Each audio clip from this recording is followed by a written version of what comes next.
Hello, everyone. My name is Alexandria Gilley, and today I'm presenting on Holistic Healthcare Training and Education on Sexuality and Intimacy for Easter Seals Crossroads Professionals.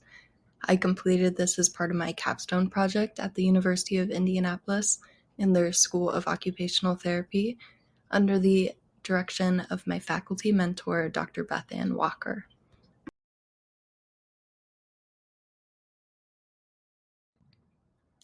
I would love to start this PowerPoint with an overview of the site I was able to spend 14 fun weeks with during my capstone experience.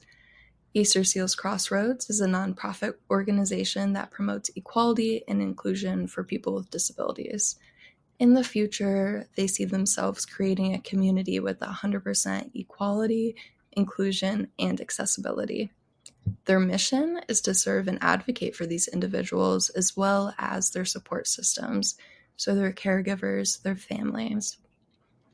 Easter Seals Crossroads addresses diverse needs all across the lifespan and is able to focus on underserved populations in Indianapolis. They are able to provide services that can meet a bunch of different diverse needs, and a few of the ones that I saw during my time at Easter Seals Crossroads were the camps and respite services, the autism services, brain injury services, and school services. In addition to this, I have known Easter Seals Crossroads for the past 4 years for occasionally doing volunteer work, respite work, and being a camp counselor here and there throughout the years.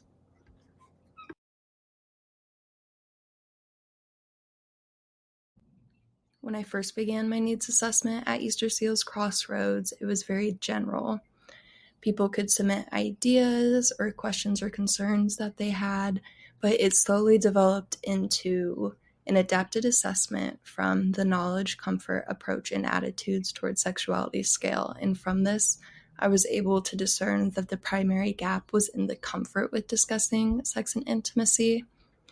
With the questionnaire, I was able to determine they needed to gain more knowledge to feel comfort with their surroundings. And in addition to this, they did not have anywhere that had resources and weren't necessarily sure where to find those. From this, I found the purpose of my project, which was to develop an educational program on sexuality and intimacy for the Easter Seals Crossroads employees, which in general would increase their confidence in discussing these topics with their clients. Recognizing this as an area that falls within the occupational therapy scope of practice, I know from previous experience within school that it's essential to advocate for the patient's human right to sexuality and intimacy, education, and knowledge.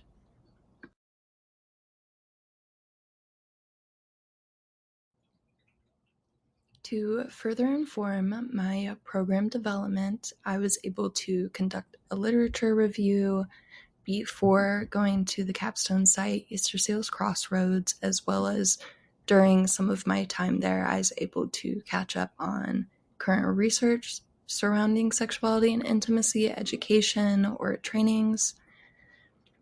There are studies by Young, O'Mullen, and Auger that highlight the discomfort and lack of knowledge among occupational therapists regarding addressing sex and intimacy in practice.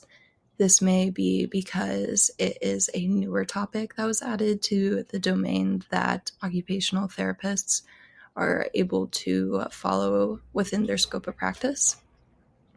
These barriers emphasize the need for tailored training depending on title, department, or even the company, like I did at Easter Seals Crossroads.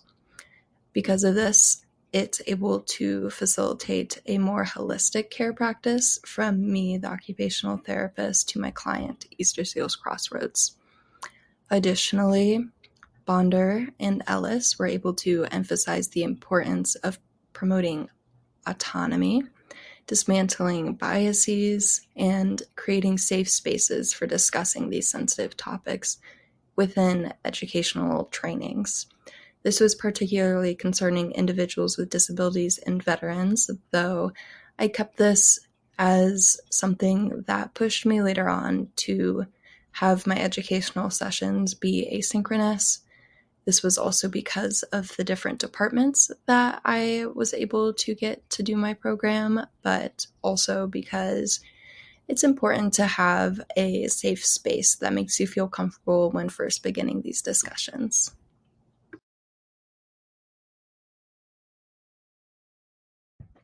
There were two theories that really stood out to me for my program design when working with Easter Seals Crossroads on this diverse topic. The first one was the occupational therapy sexual assessment framework, and the second one is the person, environment, occupation, performance model. These were able to provide guidance for me to address knowledge gaps and empower healthcare workers to navigate the difficulties of discussions of sexuality and intimacy with clients. If you look to the right of the screen, you can see a visual representation of the occupational therapy sexual assessment framework and the person environment occupational performance model.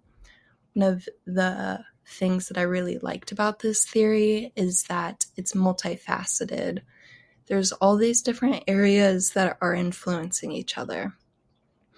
On mine, I was able to use the OTSAF to think of different options for each of these categories. So for person, the intrinsic part, I describe mental health, body image, interpersonal relationships, trauma, and religious practices. For occupation, I had activities, tasks, roles, dressing, toileting, sexual activity, health management, and maintenance. And one that people don't often think about when it comes to sex and intimacy is the access to housing. For the extrinsic environment, there's the immediate environment, family support, religion, policy, and assistive technology. For performance, there's body positioning and mechanics, as well as emotional regulation. Now, seeing as this is very multifaceted, you can see the arrows showing that they influence each other. And at the center there of the occupation and performance is the occupational performance and participation of the client. So this means that the person, the environment, the occupation, and the performance all impact occupational performance and participation.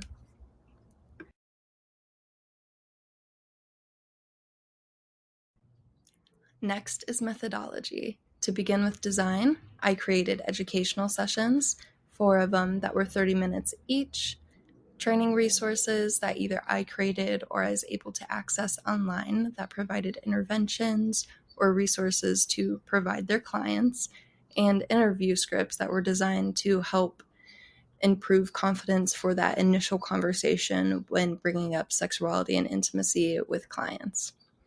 For participant data, they were split into departments and titles.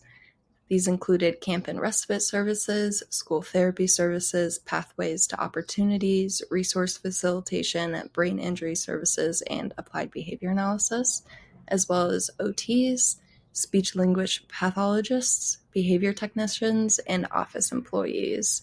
So this training was able to reach a variety of different departments and titles at Easter Seals Crossroads. My program used a pre-test post-test to determine if there was an impact at the end of the program. It was adapted from the knowledge, comfort, approach, and attitudes towards sexuality scale, as well as a short instrument for measuring students' confidence with key skills. For procedures, we began with implementation, involved developing an educational curriculum. I continued to add resources as I got feedback from participants. I was able to collaborate with interdisciplinary workers to add additional projects to my schedule or to get feedback on what they were thinking, as well as assessing program effectiveness through my pre-test, post-test evaluations.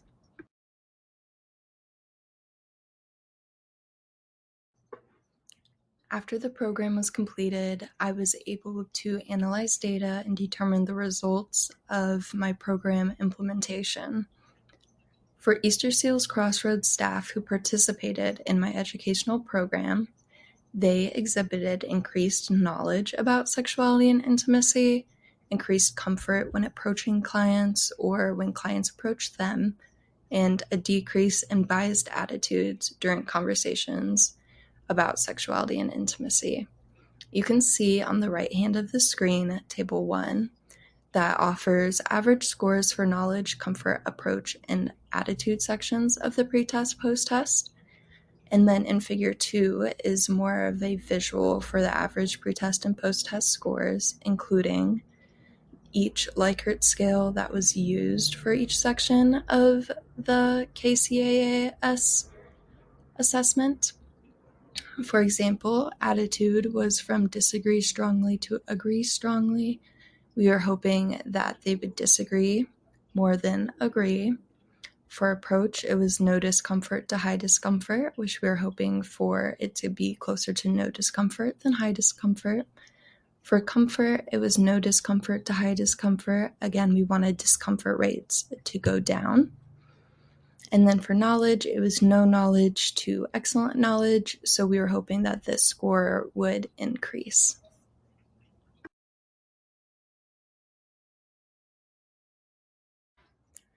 During my time at Easter Seals Crossroads, I was able to discern some relevant observations. It was from the very beginning at Easter Seals Crossroads that I was receiving very positive feedback, a lot of interest into the topic of sex and intimacy, as well as why they would need it. People were asking a lot of questions, but in this I was able to find that some had the fear of sharing information, whether this was with their clients or the fear of sharing information to even the staff members through this educational training. But despite these initial concerns, I was able to alleviate some of the fears through just regular conversations, and the education was able to provide a deeper understanding of the importance of these sexuality and intimacy topics, as well as how these topics are important for the lives of individuals with disabilities, and there's an intersection between the two that they may not have been thinking about before.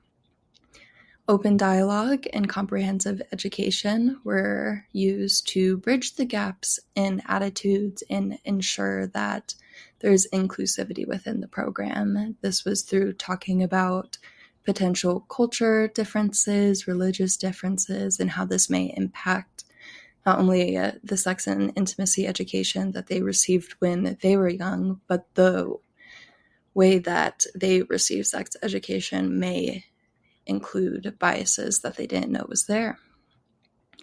I was able to address employees' and clients' diverse needs and perspectives, which was an overall goal of my program.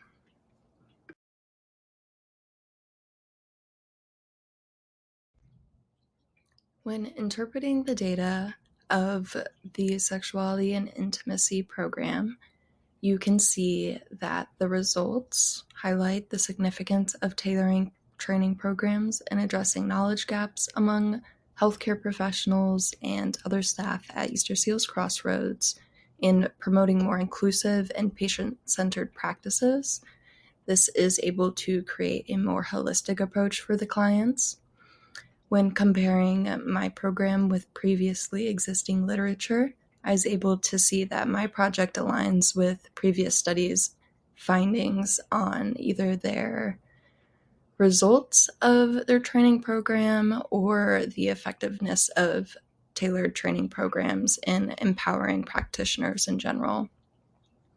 The implications for this project is for advancing patient-centered care and advocating for individuals' rights to sex and intimacy education in healthcare settings, as well as continuing to educate practitioners whenever we can.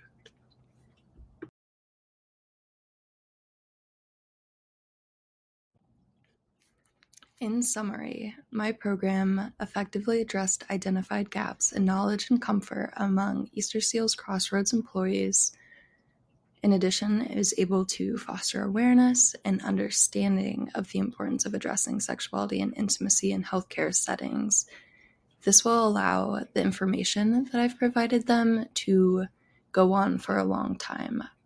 This is just the beginning of all of the education that Easter Seals Crossroads employees want and deserve. But I've sparked conversation and discussions through open dialogue. For future research, it could focus on evaluating the long-term impact of educational intervention on healthcare practitioners' confidence and competence in addressing sexuality and intimacy topics with clients, because at the end of the day, this was just a 14-week program. I was able to provide education, resources, and interview scripts to see how it impacted their confidence and approach, but a long-term project and program would be very interesting to see what people can do.